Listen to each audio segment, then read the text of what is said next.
Welcome to Bed Crime Stories podcast. I'm your host, T. Good day, my bed crimers. I hope you guys are all doing really well.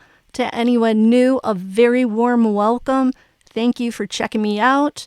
If after listening to this video or watching it, you find you enjoyed it or learned something, please do me a favor, hit the like button. It really helps me so much. And also consider subscribing. Now let's get started. We now have a potential place of crossed paths between suspect Bryan Kohberger and some of the female victims of the horrid case out of Moscow, Idaho. A former employee of the Mad Greek restaurant told People magazine that on at least 2 occasions, Kohberger dined at the restaurant where victims Maddie Mogen and Xana Kernodle worked as servers. Could that have been where Kohberger, who follows a strict vegan diet, first laid eyes on some of the beautiful young women who lived at the house on King Road? Although the former employee was unable to say whether or not Maddie or Xana waited on Kohberger, this could be the connection, the crossroads, if you will, that put the victims in the path of the alleged perpetrator. Kohberger is innocent until proven guilty, by the way. However, because the police believe he's the perpetrator, I will talk about him in that light. Did Kohberger look at the girls' name tags? Or did he hear them say their names aloud to other customers? Xana has an unusual name. Could Kohberger have used it to track her down? Is that how he found Xana, Maddie, and their friend Kaylee Gonsalves on Instagram and began following them? We know that he started direct messaging one of the female victims 2 weeks before the crime. The unknown source, said to be close to the investigators, said that Kohberger repeatedly and persistently messaged this girl, and she never responded and may not have even seen the messages. Could her failure to respond to him have been the match that finally lit the fuse to the rage bomb that had been growing inside Kohberger for years? Did Kohberger view her failure to reply to him as another painful rejection? Starting to direct message a girl 2 weeks prior to allegedly committing this brutal crime where that female was done in, that has to be part of the puzzle. It may explain why he suddenly decided that November 13th was the day to commit the crime he had been planning. We still don't know why the perpetrator acted out on November 13th. Kohberger could not have known that Kaylee, who had already moved out of the house on King Road, would be back there sleeping on Friday and Saturday night. According to Kaylee's family, that was a last-minute decision. Maybe Kaylee wasn't the girl who was on Kohberger's radar. Maybe it really was Maddie or Xana or both of them. The former employee of the Mad Greek said Kohberger asked questions about how the pizza was prepared to ensure it had not been in contact with meat products. It's also been said that Kohberger only eats 1 meal a day, likely to reap the rewards of intermittent fasting.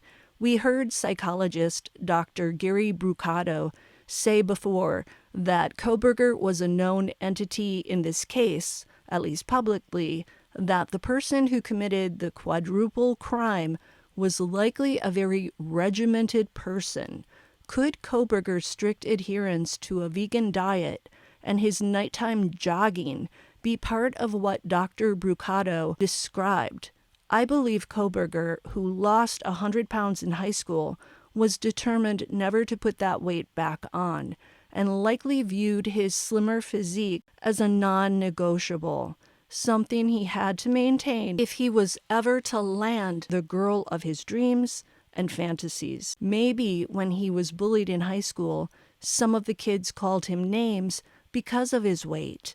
We know how cruel people can be about other people's appearance and weight in particular. I heard renowned detective Phil Waters say something that I've wondered about as well on a recent episode of Surviving the Survivor. Waters stated that Kohberger's father, who drove back to Pennsylvania with his son in the white Elantra, had to have known about the case in Moscow, Idaho, and also had to have known that the authorities were looking for a white Elantra in connection to the crime.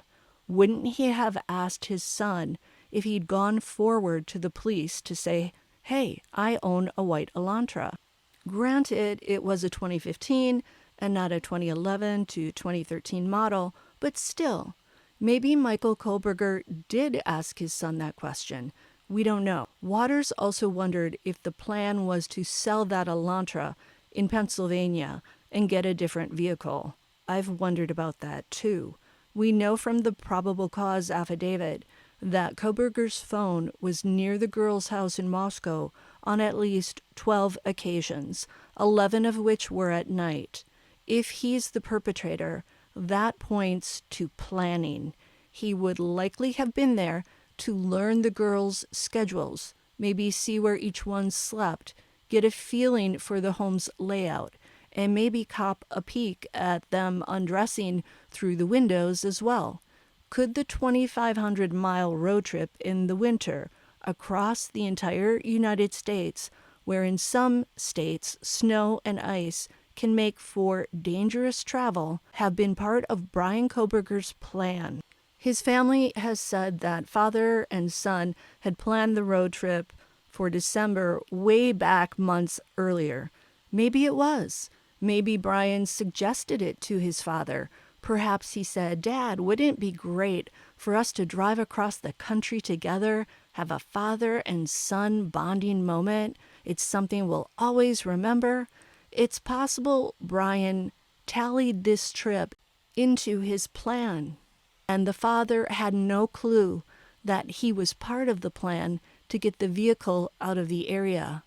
We don't know how far back Kohberger's planning could go, when it started. Maybe this alleged grand scheme was percolating as far back as when he was working on his undergraduate and master's degrees at DeSales University. In fact, maybe Bryan Kohberger decided to pursue a PhD in criminology after he'd made up his mind to commit a crime of this ilk. What came first, the chicken or the egg? What came first, the desire to harm some young females or the desire to study criminology? Until the next time on Bed Crime Stories. Hey, on your way out, would you mind hitting that like button? It's such a huge help. And if you're not subscribed, why don't you subscribe by clicking that button too? See you next time.